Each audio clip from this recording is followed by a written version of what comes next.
guys, it's Random Future today doing another review. This time I'm going to be doing a review of Green Lanterns issue 21. Yes, I know, Green Lanterns issue 22 is coming out tomorrow. I'm so sorry. I promise you guys I'll do a review of all the Green Lantern books, and I've just been slacking on my reviews, so I've decided I'm just going to do it right now.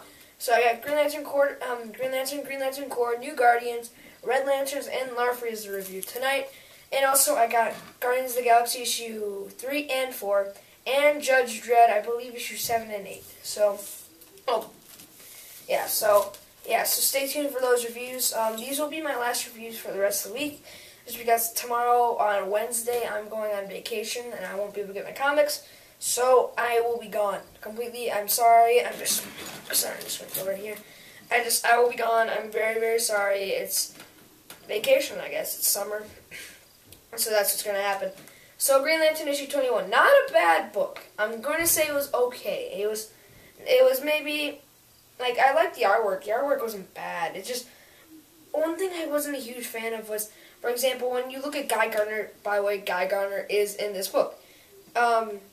His mask looks a little bulky and just looks really, really, really, really, really weird.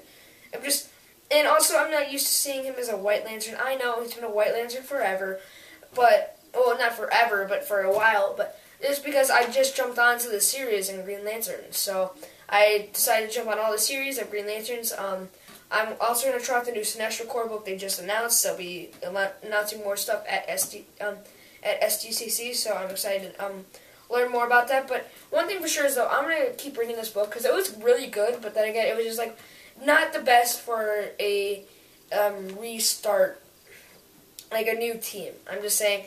And especially if you have not read Wrath of the First Lanterns or stuff like that, whatever it's called, it's probably not the best part to jump on, which I've noticed, which I might need to go pick up the whole story and trade, just because some of this stuff was in.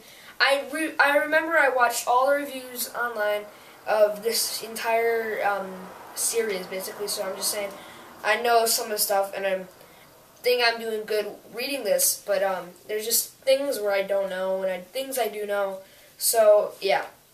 But it starts out with, the new creative team is Robert Vendetta, I think I'm saying that right, the writer, and Billy Tan is the artist. I think I'm doing it right. One sec.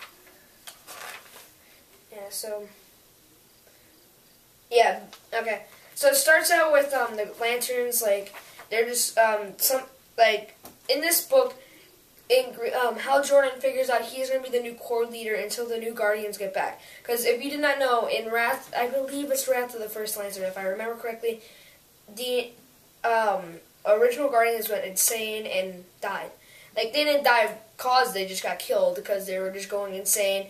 Now there's new Guardians, so that they're going to be, since they are the new Guardians, they decided they're going to be traveling around the entire universe to know what they're going to be dealing with and all that stuff, which I'm going to be talking about in New Guardians, because it a little tells you more about that in New Guardians. But in the book, they're leaving, and they decide they need a new leader, which the new leader is Hal Jordan. That explains the cover right here. He is the new leader for now until the Guardians get back.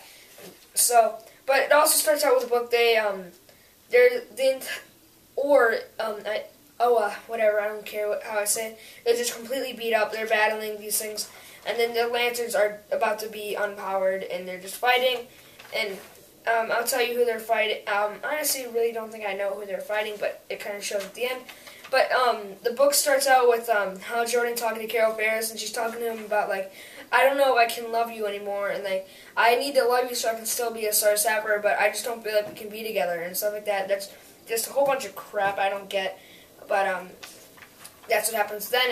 What I said before about the how he becomes a leader is what happens later, and then as he becomes a leader, he decides they want to release all the rings that happen, like, in Wrath of the First Lantern, there are so many Lanterns who just died, and they've kept these rings in this compartment thingy, where they decided they're not going to get their new rings until it was all over, stuff like that. So, Hal Jordan's like, we got to release all the rings, we need more Lanterns, and it's just, then he releases all the rings, they're just going everywhere, and it comes at the worst time, because next thing you know, nonetheless, Lara Freeze comes and he just starts battling everybody. There's lanterns dying, a whole bunch of stuff happens, and they're all fighting, and then it says to be continued, and like it's just a whole giant ride, and next thing you know, there's a whole bunch of some of the new lanterns come, and they're like, what? Why are we here? What are we doing?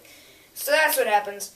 So yeah, that's what really happened in this book. That was a quick summary of what happened. But not a bad book. It was actually really good. I'm going to be picking up the next issue, which comes out tomorrow, which I won't be able to get right away. I'm going to be in, as I said, vacation.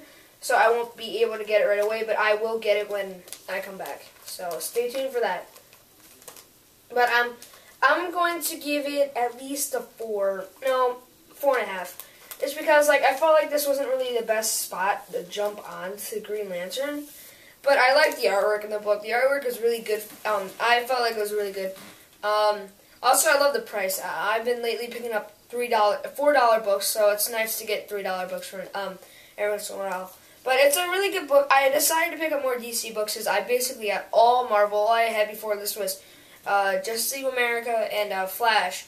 So I've got now 7. Now I think once Yellow Lantern comes out, I'll have 8 DC books. But really a good issue. If you're a huge fan of Green Lantern, I think you'd really like this book. I know it's not Jeff Johns. Jeff Johns was an amazing writer for Green Lantern, but I know he's got other things to do, all that stuff. But sorry, it was like I'm tired though. But I felt like this was a great point. I felt like this was just a great point to start, like not start for new readers, but a great how they left off how Jeff Johns left the book off. I felt like this was a great point to start writing this kind of story. So that's the one thing I really liked about it. But I felt like it wasn't the best part to jump on right now. I felt like it was the best part that they decide to get Hal Jordan to be a leader. I don't think they could have done that before this. I felt like they could have done that maybe a few years ago, but now I felt like this is the best time because the Green Lantern Corps is leaving and all that stuff. No, not the Green Lantern Corps. The new Guardians are leaving, so I'm just saying this was a great point for them to do this kind of story. Just saying, if it makes sense, if it doesn't make sense, I'm sorry, but I'm just saying this is a great point to do this kind of story. But still, not the best book. 4.5. So yeah, now I'm going to be doing a review of Green Lantern Corps right after this review. So yeah, thank you guys for watching. Stay tuned for more reviews. Make sure you guys go check out my Facebook page, link in the description below. Also my Twitter page, link in the description below. I'll keep updating you guys on 24/7. Make sure you guys go check out my blogger, link in the description below for news and reviews all up there. So yeah, thank you guys for watching, and I'll see you guys next time. Bye.